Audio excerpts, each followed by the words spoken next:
When I ask people how they're doing, most of the time we'll say, well, I'm doing okay, but boy, am I busy. Busy seems to almost be a badge of honor in this day and age where we need to prove to others or prove to ourselves that we're working harder than anyone. We're working more hours than anyone. And you can blame it on the hustle culture. You can blame it on social media and the images. And we want to live up to those expectations, but we do it to ourselves.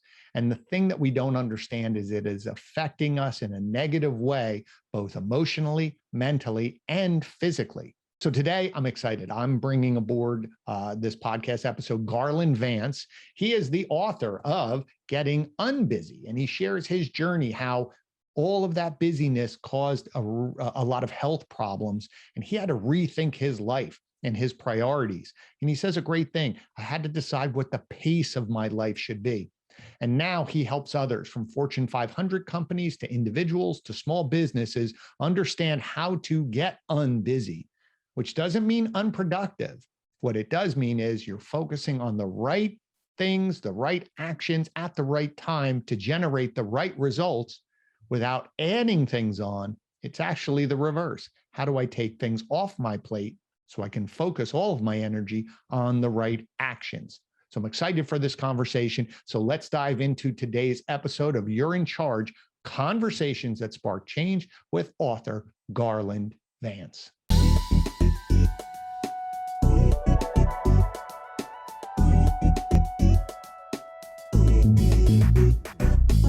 All right, Garland, thanks so much for being here and just going through your history, your journey, just so many things that we're going to talk about, and just fascinated with your vision. First off, again, for those of you, as I said in the intro, this book, I am so excited, Getting Unbusy. We're going to talk about that. And so why don't we just start there? This idea of unbusy, where did it come from, and what does that really mean? Yeah, well, it came from a near-death experience. So in 2013, I went to my doctor with all of these physical problems that I could not explain. I was in really good shape. I was exercising regularly, eating healthy. Went to my doctor though, and I told him I was having chronic migraine headaches, like 2 to 3 migraine headaches a week. I was having heart palpitations where I'd be sitting at my desk and my heart would start racing. I'd start pouring sweat. I was having forgetfulness where people would tell me things and I would just forget about it constantly. And I was exhausted all the time. And I'm a pretty high energy fellow. And yet I was exhausted all the time. And so I tell my doctor all of these things and he says, Garland, tell me about your life. And I said, well, it's a good life. It's just really busy, right? Which is what all of us say. We always talk about how busy we are. And he asked me to define busyness, to describe it to him. And so I told him about the 50 and 60-hour work weeks and working 10 to 20 hours a week on my doctorate in leadership and raising 3 kids with my wife and helping our church start a new leadership program and all of these things that I was involved in. And my doctor said, I know what's wrong with you. And brain tumor, heart palpitation, what in the world is he going to say? And he said, this is stress and you're stressed out because you're so busy. And I said, but Dr. Tate, all of us are busy. And he responded and said, I know, and it's killing us all. And that was a moment for me where I was like, I don't even know if he's telling me the truth, but I'm working on this doctorate in leadership. I'm going to start researching what busyness is doing to us. And the journey of discovering what busyness was doing to us and kind of having to use myself as a guinea pig and then work with others to beat it. That was the genesis for the whole book. So, yeah, what I love about that, well, I don't love that you were sick, but in your introduction of the book, as I said, I just received it yesterday and I dove into it and I started reading and it was just what you said. We all say that when someone asks us, how's your day going? Oh, it's great, but boy, am I busy. Or how's life? Oh, it's busy. And we do have so many demands on our time that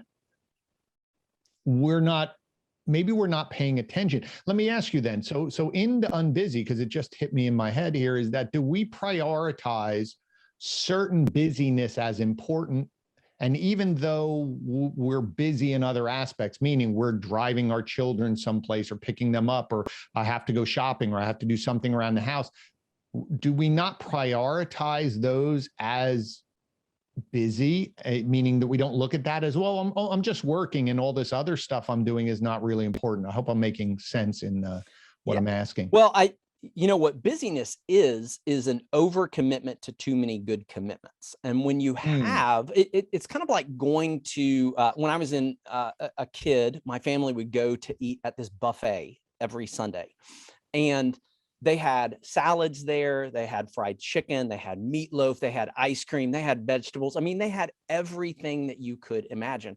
And my strategy at that time was get everything I like and eat as much of it as I possibly can. What's the problem? Sickness, right? At the end of every Sunday, I would have to go home and I'd be like, oh, I feel so sick. That's all busyness is we look at this buffet of life and we select everything, right? We want all the projects that we can do at work so that we can get the promotion and get the recognition and get the bigger paycheck. We put pressure on ourselves to be great spouses, great parents, to have a six-pack abs, all of these things.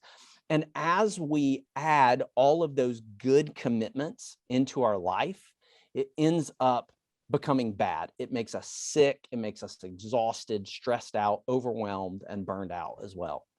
Yeah, something has to give. I think there's only so many, and it's not just hours in the day. And that's where I'd love your opinion on it, because you hear over the last year, maybe 2 years, this idea of the whole hustle culture, right? You always should be working. So you have your job, whatever it is, and then get another little side job. Again, if you're not happy with your first job, again, it's the contentment thing, where if you're complaining that your life isn't great, well, then do something about it. But I think there's a lot of people that fell into this idea of maybe not I need more, because you talk about that as well, but it's this idea of I'm not doing enough.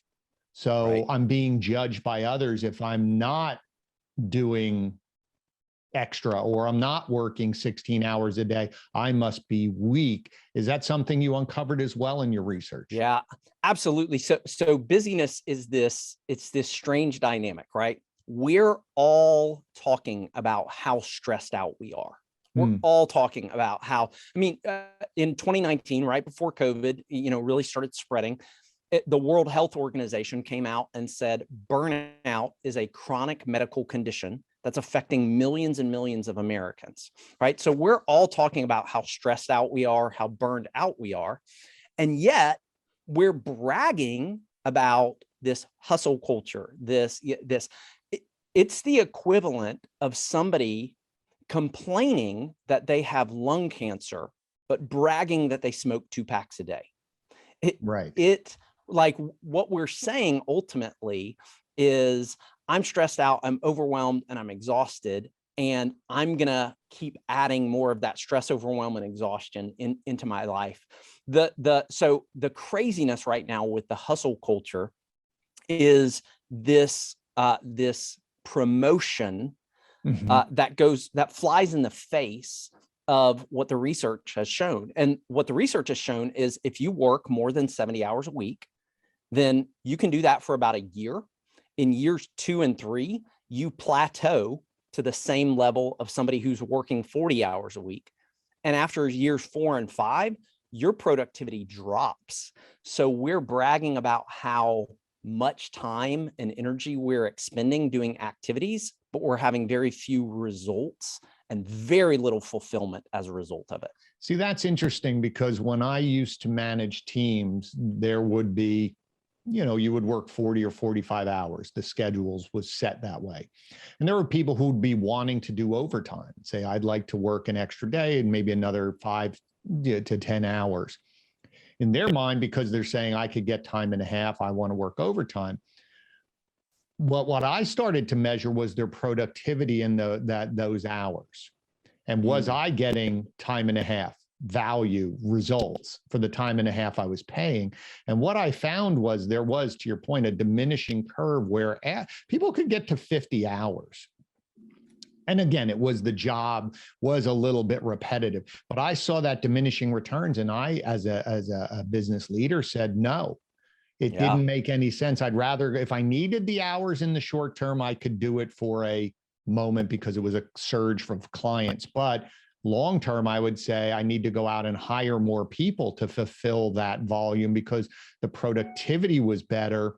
Even I saw productivity with part-timers coming in for 20 hours a week was, even better than some of the people working 40. But so with this, then, is it that we're getting shamed? Shamed is the wrong word, but that's what I feel like it is, that we're getting shamed into having to prove to other people that we're working all these hours. Is that one of the causes? So shame and busyness are actually really closely linked together. And I'm so thankful for Brene Brown in the recent years beginning to talk about shame, where it's kind of more open in our society. But there is a link between shame and busyness. So you hit on one of those links already, is we compare ourselves to others and we shame ourselves for not living up to what we perceive they're doing, what we perceive they're accomplishing. There's also another kind of shame that's in this, and it's this inhibiting belief that we have that I need to be more, that something is inherently wrong with me. So anytime we begin to think about the future that we want to create or the future self that we want to be, what happens is we begin, and by the way, this happens in our mind in like nanoseconds. You don't even know that it's happening most of the time, but we compare this future vision of ourselves with the current reality of ourselves. And when those two things don't match, shame enters in. We go, what's wrong with me that I'm not living up to? So for example, as I sit today, I'm in okay, good shape, but I don't have a six pack. So if I compare the me that doesn't have a six pack to the future me that would like a six pack, right? There's shame that immediately enters into six pack of abs, not a six pack of beer, by the way, just to be clear, right? That's so funny because that's how I was going. I was going to make the joke of going, well, there's a different six pack, but that six pack I enjoy a great deal. So there's shame that enters in when I think about the current me versus the future me that I would like to be. When that shame enters in, that shame becomes what pushes me to do more, because the only way I know to close that gap is to take action, to get something done.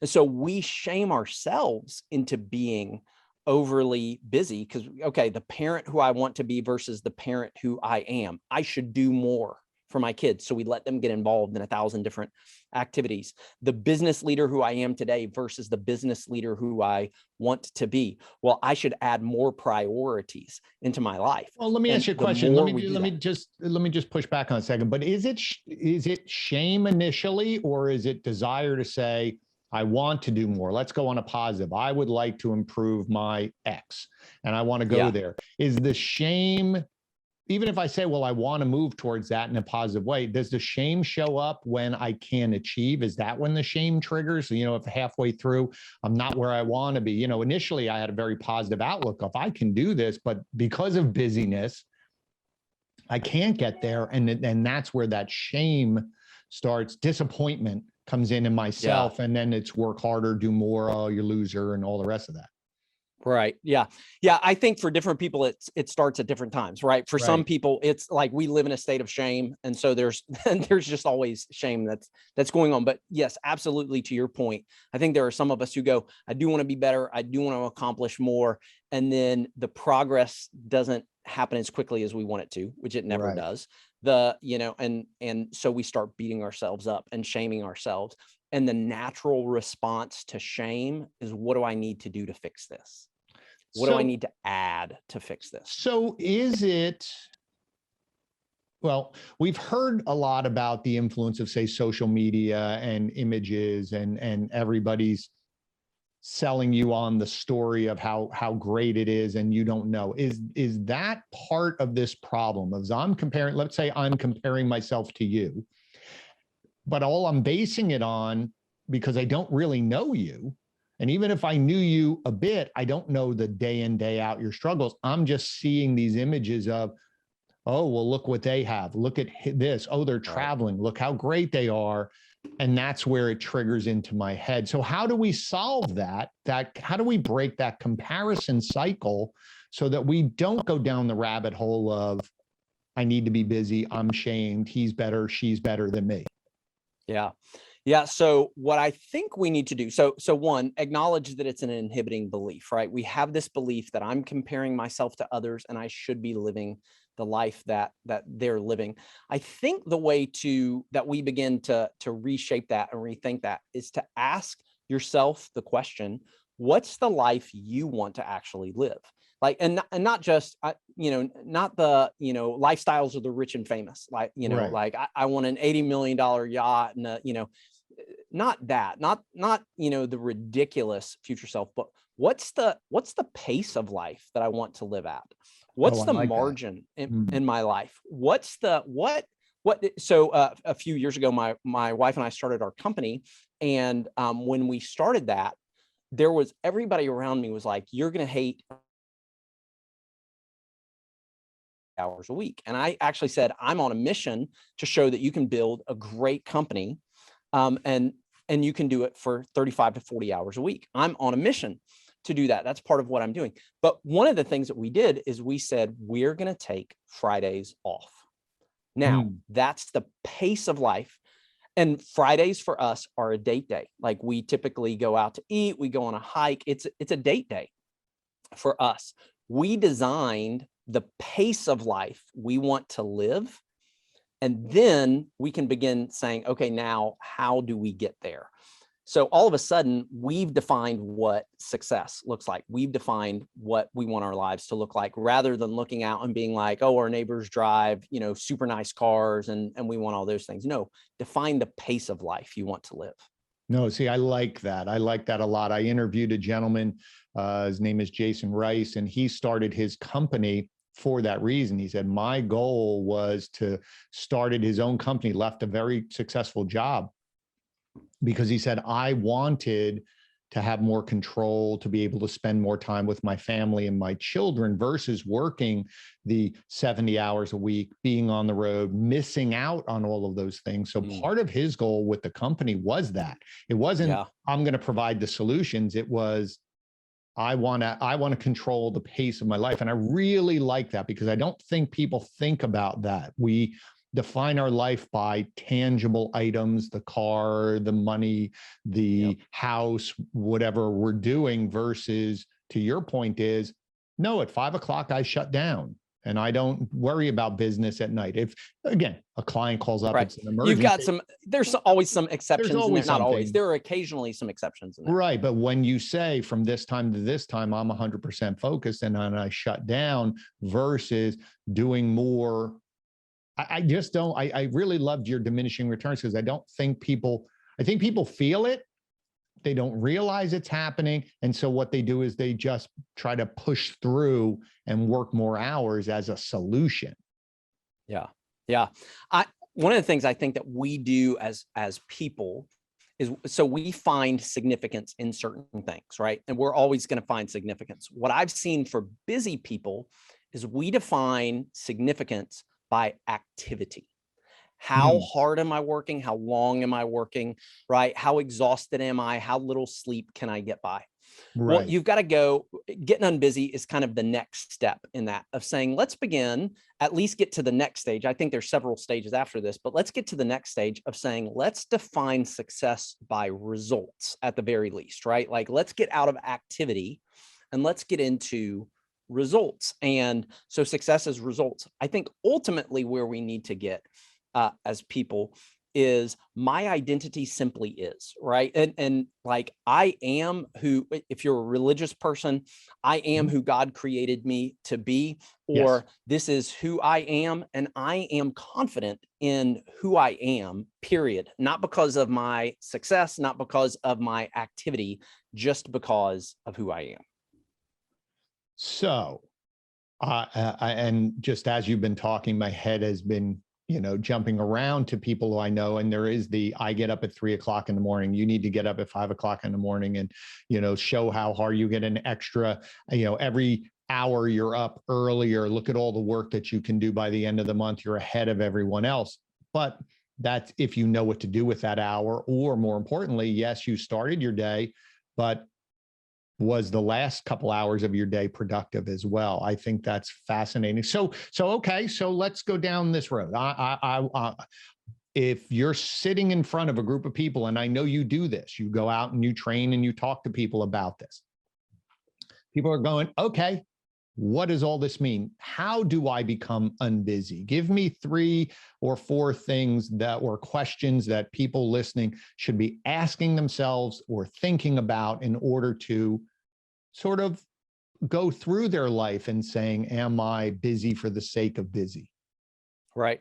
So so I give 5 steps in the book. I'll just cover a few because I want to give some really tactical things that people can begin doing that I think would help. So I would say the first step is to decide if busyness is worth it. Now, I'm not going to go into it all unless you want to, Glenn, but the research out there is showing that busyness is literally killing us. My doctor was right. Physically, mentally, emotionally, relationally, it's killing our productivity, and it sinks entire organizations. Okay. So is busyness worth it? That's the first question you've really got to answer for yourself. And if the answer to that is no, busyness isn't worth it, then you take that second step, which is you begin to deconstruct some things in your life that are there.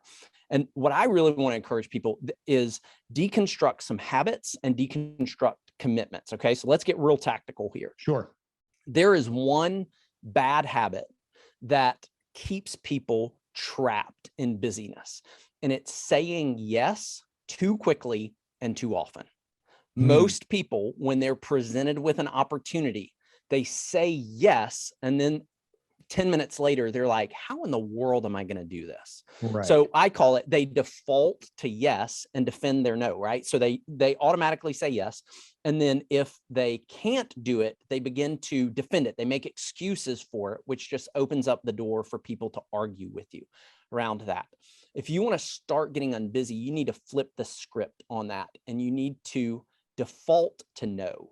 Make no your automatic response. When somebody asks you to do something, not able to do that, sorry about that. Don't give a defense for it. Just default to no, not going to do that. And then you begin to defend your yes. And what that means is before you say yes to anything, you have thought through it. You've defended it. There's 3 ways to do that. The first is your yes needs to be slow. So you can say to somebody, can I have 48 hours to think about that?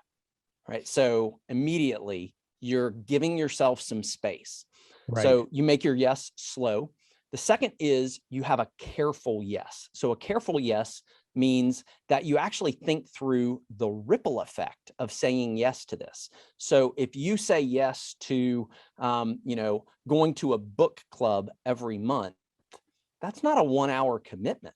That could be a 10-hour a month commitment. Now you're talking about reading the book and then traveling to go see it and then hanging out with people you may or may not like and then traveling back from it, right? So all of a sudden you're talking about that's a major commitment in your life. So you're careful with it. You think through it.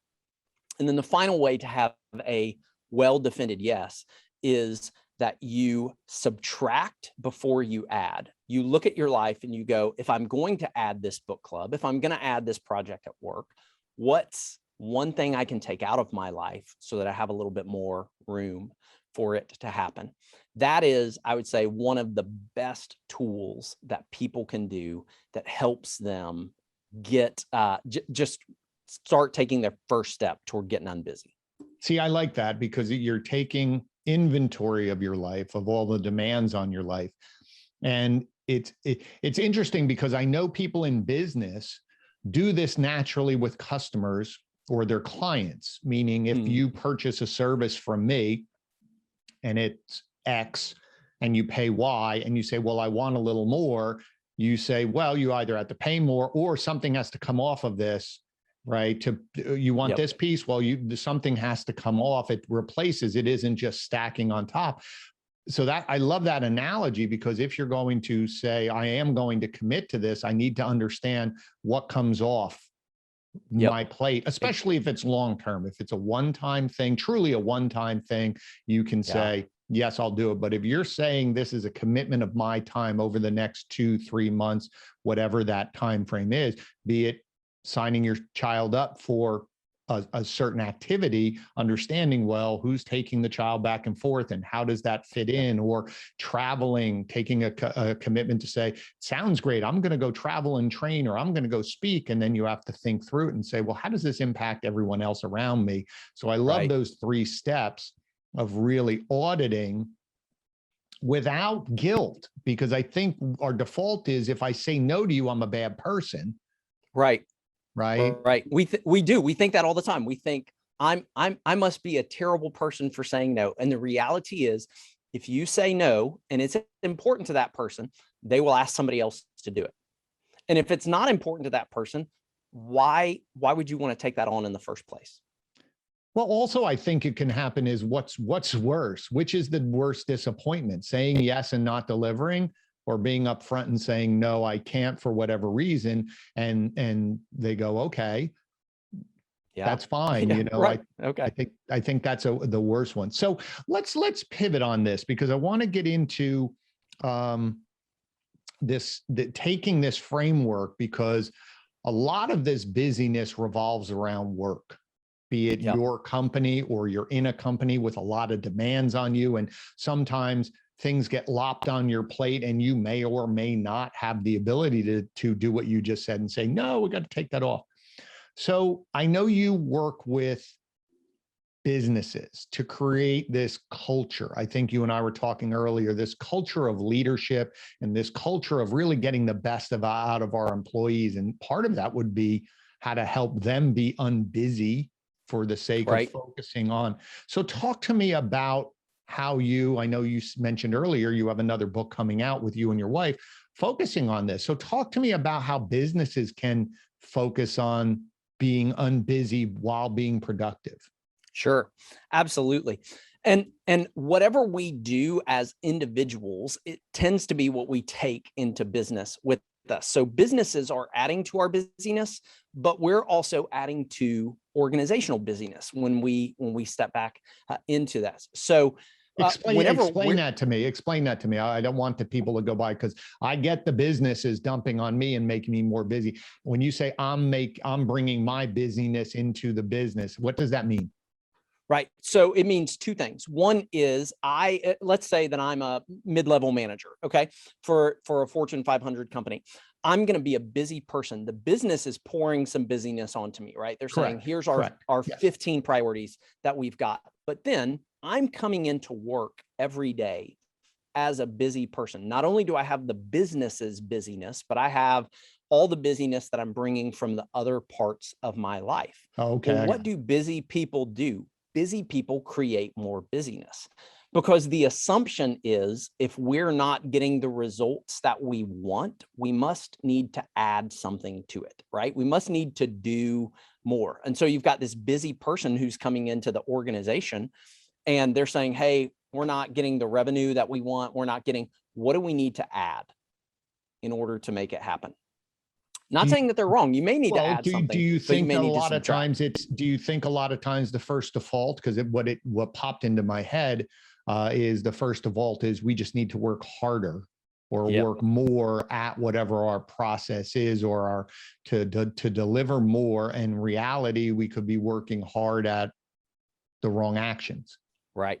That is exactly what happened. I tell this story in the book, but I was working with a leader at a Fortune 500 company, and he talked about that the previous year that the company had set 10 priorities.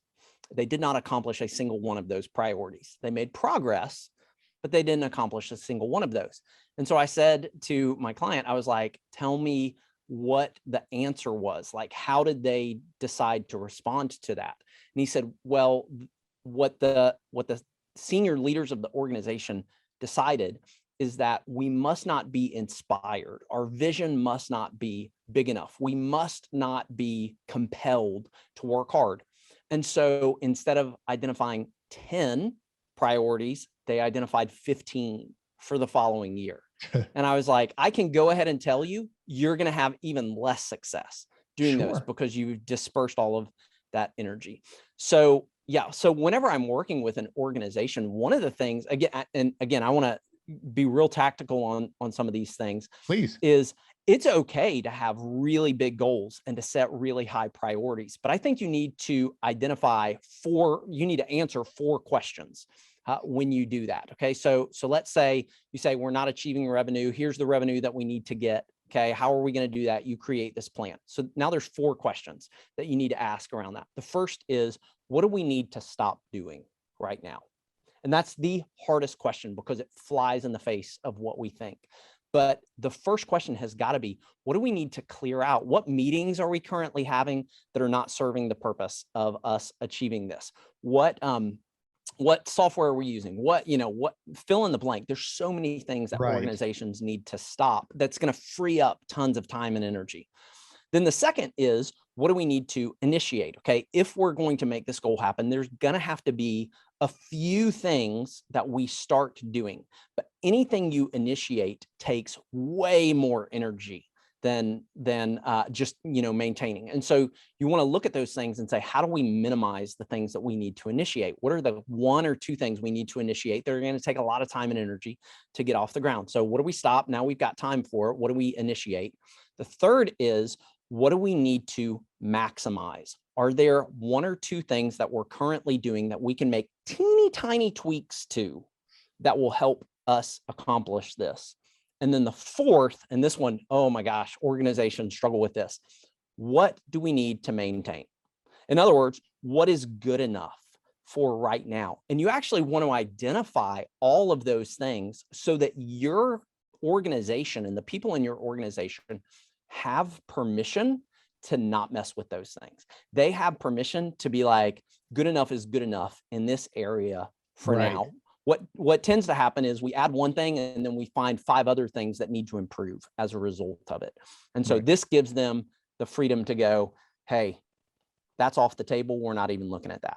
Right. So I like that. I've always focused when I work with companies as well, starting with, well, what results are we looking to get and what are we doing? Like, what are the actions? Because actions cause results. And then you can start whittling through those to, and what I like about that framework is, what doesn't align anymore with where we're going? Are we just doing it because we've always done it? What do we have to double down on? What can we leave alone? I really like that framework to help because it does. Well, let's go back to even the initial part of the example. When someone told you 10 goals, what is your recommendation?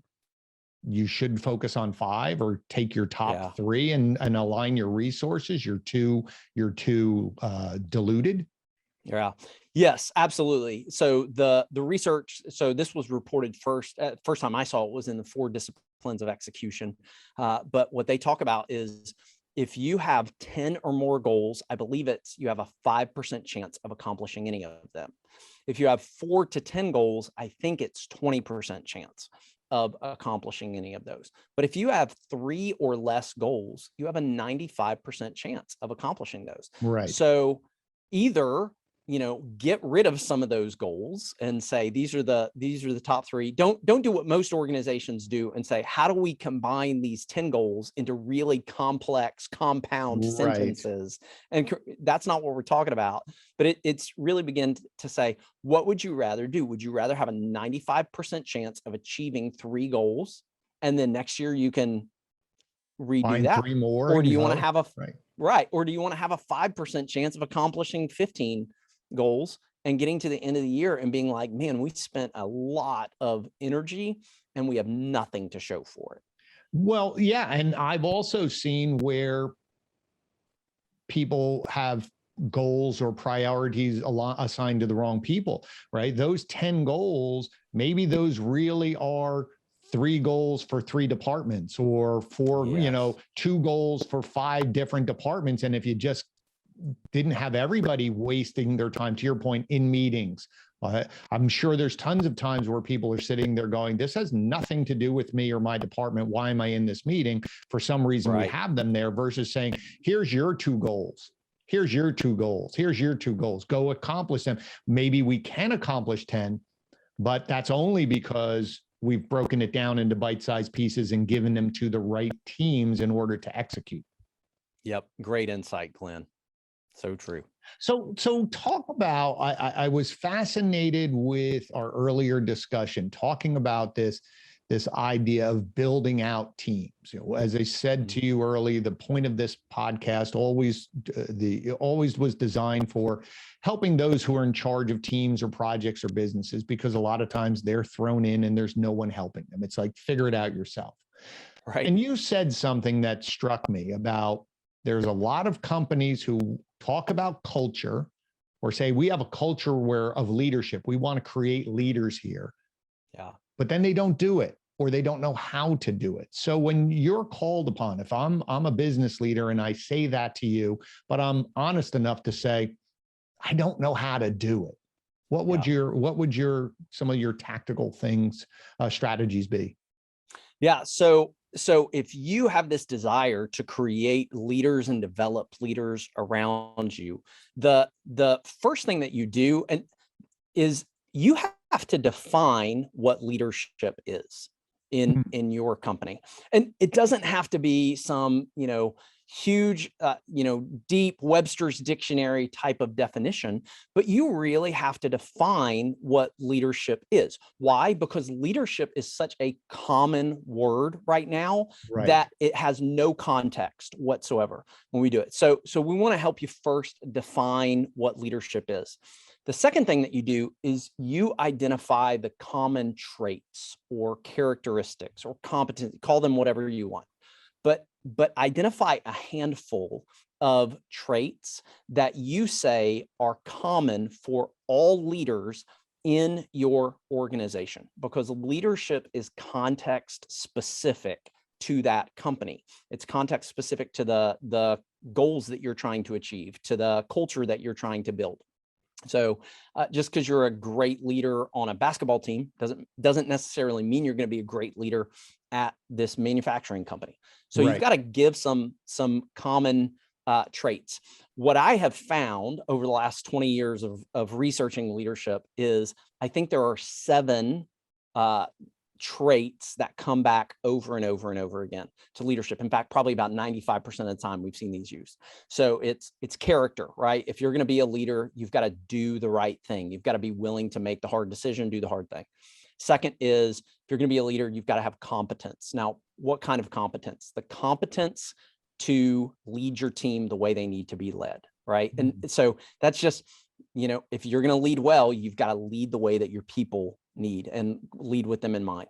The third is capacity. This is where busyness comes in. If you're going to lead, you have to have the time, energy, and attention needed to lead people. You can't just work harder doing the same thing that you were doing. The fourth is clarity. You've got to give people a really clear vision and plan for how we're going to get there, what their role is in getting there, and how we're going to celebrate when we get there. The fifth is community. You've got to build trust with the people and help them build trust with each other. Sixth is culture. What are the habits and the attitudes that shape the way that you do business, and what's expected and what's tolerated? And then the final one is consistency. If you're going to be a leader, you've got to show up. You've got to talk the same. You've got to show up the same. People need to know that you're not going to be, Dr. Jekyll on one day and Mr. Hyde on other days. So what we do is we help leaders say, what's the definition you want to use? What are the traits or those characteristics that you want to use? And then the final step, if you want to create a culture of leadership, is you just have to create some designed opportunities around it, whether it's training or whether it's on the job training. And this is, this one sounds the simplest and it's actually the hardest, whether it's experiences that are out in the field, whether it's cross training. You've got to create some opportunities where people can take that definition and those characteristics and turn those into action. So first, I love those 7. I agree with them. two things I would like you to clarify, because, or where you see the deficiencies are, because when you said competence, you're very clear, and I hope everyone's listening to what we just said. The fact that competence was competence about leading the team the way they need to be led. What Garland did not say was just competence in the job of what the team does, because a lot of times top performers are elevated to leadership, but they don't know how to lead. No one taught them how to train and develop. They just said, well, if you're a good salesperson, you'll be a great sales manager. And that's not always the case. So talk about that first, and then I'll hit you with my second.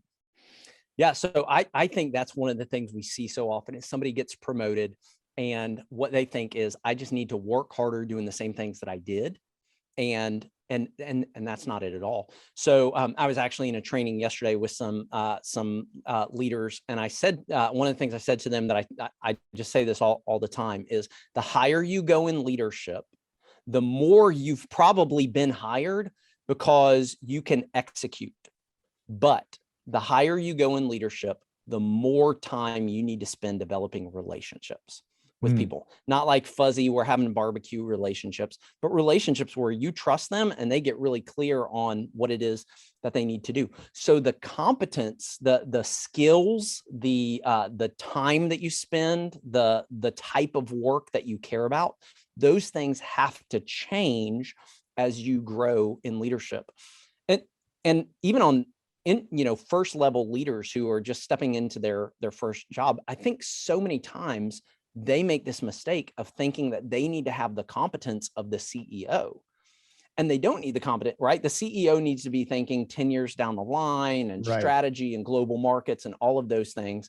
And that first year manager probably doesn't need to be thinking at that same level at that time. So it cuts both ways, is as you go up, your competence needs to change, but you don't need to look, at the Fortune 10 CEO and be like, well, those are the skills that I need to have. No, they're not. That's not the competence you need. And I agree. And the second one ties in with that, is that first initial leader, manager, running team. I think the investment really needs to be on more about how do you train and develop your team more than anything else, because it is a little bit of a withdrawal, because you used to do the job potentially. Right. And now you don't feel you're as busy as you were before, because now I have 10 people to worry about.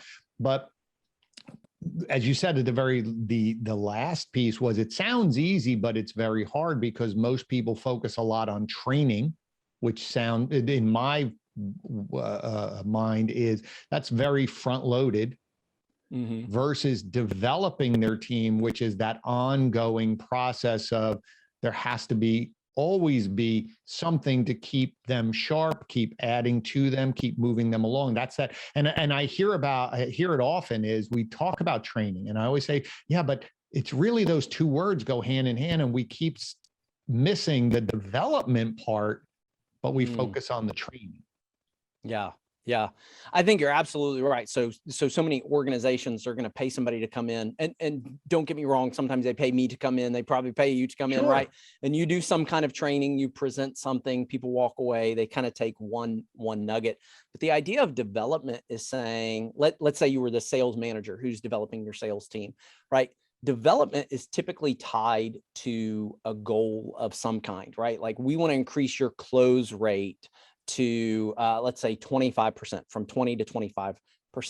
Now, what are the tactical actions that you can do regularly to help increase your close rate? And then let's implement those. Let's observe those. Let's give feedback to those. Let's develop a little bit more. That's where I think training and development are related. They're both necessary, but development is a slower process. It's a more personalized process, but it's also a much more effective process. And you use the right word, was implement, because I could bring you into the company and we sit through your session and it's fantastic and you move on. The real question is, how do we take that information that you shared with us? How do we implement it into our day-to-day to have an effect? Because a lot of mistakes that I see is everyone sat in that very nice workshop that you did and walked out and go right back to what they were currently doing before. And all it was an hour, 2 hour, or a half a day break from their day to day. And it's almost as if the leaders are hoping through some osmosis, they're going to Yes. pick up what you said and just miraculously it's going to change versus, okay, someone has to sit there. Either I speak with you and say, where's this plan, or you have to do it, or else it's just the gerbil wheel of training. And that's why no one likes to go to training, because it doesn't have an impact. Yeah. I like to say that transformation happens with 3 ingredients. Okay. The first is commitment. That's actually in chronologically, that's the first thing, is I have to commit that something's going to change. The second is content. Now I have to know how I can change. I have to be informed on what I need to do on that. And then the final is, I think, community. There has to be relationships there that are holding you accountable to the commitment that you're making. What happens with training is we have a whole lot of content and we may ask for commitment at the end. And then that's the end of it. Everybody goes back to their way, but there's no community. Development is where all 3 things are there together. I'm making a commitment to grow. I'm getting the information and the content that I need to grow, and I'm being held accountable by someone, even if it's my boss, to grow in that direction. See, I love that. And I think that's such a great place to sort of, as we wind down, because, you know, what we've talked about is this idea of busyness and adding more. And what we're doing now is we've come to another side of this, where what we're really trying to do is create an atmosphere or a culture where our team is in position to execute on the right things at the right time to deliver the results, versus just throwing more on the plate. Let's just work harder. It takes a really strong leader to take a moment to stop and look in the mirror, or really audit everything that's in front of them, to be willing to say, it isn't about working harder or longer, it's working smarter. Yeah. And what happens in organizations if we change the expectation of a leader, that a leader's job is not to add more stuff to people. The leader's job is to help clarify the most important stuff for the people. When leaders do that really well, busyness begins to shrink, and productivity, and more importantly, results begin to go up. Yeah, I had a very good friend of mine. He runs an organization, and we were talking about leadership, and he said, my job as a leader is to remove obstacles from my team so that they can perform their job more efficiently and effectively. And it was just such a very clear definition of where his focus was not adding more. It was removing things that are restricting the performance. And he said, once I clicked into that, my team, all of those things you were talking about, the community, they felt empowered to raise their hand and say, there's an obstacle here. What do you think? Versus, oh, I can't say anything. I just got to put my head down and work harder. But the clarity, the community, the effectiveness, all of that happened because his vision was on one thing, which was, how do I removing obstacles? Exactly. Yeah, that's awesome. I love that as That's well. Great. So great. So listen, I could talk to you all the time with this. I'm very excited. Ditto. I'm enjoying this. This is great. I know. And I can't wait to see the next book that comes out that you and your wife are doing. So at the end, we always do our little behind the mic rapid fire, just get to know you a little bit. So I'm just going to ask you a few questions. They're fun. They're funny. Just whatever pops into your head right away, answer away. Okay. So now that you say you don't have your 6-pack and all that other stuff, or what 6-pack you have, if there's one favorite type of food that you love to eat, be it a cheat meal or one thing you say, that's what I love, what is it? Fried chicken, hands down. Fried chicken, Nashville fried chicken in particular. Oh, Nashville fried chicken. Okay. Let's see, a place that you want to travel to that you haven't been to yet. I still haven't been to Hawaii. My wife and I were supposed to go for our 20th anniversary, and this global pandemic happened. And so Hawaii is still on my bucket list. It's a beautiful place. I went there many, many years ago. It's definitely a place I would love to go back to again.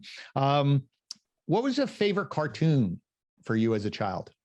He-Man, Masters of the Universe. Love that. I love that. I love that. Well, what is a movie that you stop and watch when you run across it on either TV or wherever? The Matrix. I own it. I own it in multiple formats, and I still stop to watch it if I see it on TV. Yeah, it's a good one. That's a good one. What is something that you're reading or you're listening to that's inspiring you that you would share out with the audiences saying you should read this? Yeah. So right now I'm reading Mike Kim's book, You Are the Brand, which is just recently out. And I'm devouring it. It's so very good. And I'm about to start reading Jeff Brown. He's also a podcast host of the Read to Lead podcast. He has a book coming out called Read to Lead, which is really about how to take your reading to the next level so that you can take your leadership to the next level. And so I'm very excited about that one as well. Love that. All right. If I got your close family friends into a room and asked them to describe you with one word, what would that one word be? Energetic. I think I've heard that my whole life. I will agree with them. Okay, last question. We've talked about a lot of things, the getting them busy, and we talked about leadership and development and building teams. If there was just one thing, someone got to the end of it and you wanted them to take one thing away from this conversation, what would it be? Yeah. So for me, it would be you as a leader can intentionally create a great experience for people by being intentional. Be intentional with the priorities that you set. Be intentional with the development that you go through yourself. I think there are so many people who just kind of drift or float through their role as a leader, and a little bit of intentionality goes a long way. I love that. That is phenomenal. So, Thanks, so man. great. All right. So Garland, please let's tell the audience if they want to connect with you, where they can learn more about your business, where they can connect with you online, where they can getting unbusy. I can't wait. Yeah. So, yes. So you can get Getting Unbusy at any of your online retailers, Amazon, Barnes & Noble, any of those things. Or I've got something special for y'all. If you go to killbusy.com, I will send you the book for free, signed if you'd like it. That way, signed, send it to you for free if you'll pay for the shipping and handling. So that's the best place to get Getting Unbusy. If they want to find out more about what I do, then they can go to Advance Leadership, no D on the end. Remember, last name is Vance. So advanceleadership.live. And you can learn a little bit more about our company and what we do with speaking and workshops and training for your company. That's great. Great. I would definitely connect. I can't wait to read this book. So if he's willing, and he signed mine, signed mine. So again, if you want one, don't forget, go out there and we'll log it in the show notes so you know where to find the link as well. So again, Garland, thank you so much for spending some time and sharing with the audience all of your thoughts. As I said, I'm just very pleased that we've crossed paths. As I said, I really love listening to your philosophy. I think we are aligned on a lot of things. So I look forward to keeping in contact with you as well. For those of you, we got to the end of this. Again, I hope you listen to this multiple times. There's so much great information. Please don't forget to subscribe to the podcast wherever you listen to your podcasts, be it Apple or Spotify or anywhere else, you'll find us. Also, if you want to watch our faces as we have our conversation, head over to the YouTube channel and you can watch and subscribe there as well.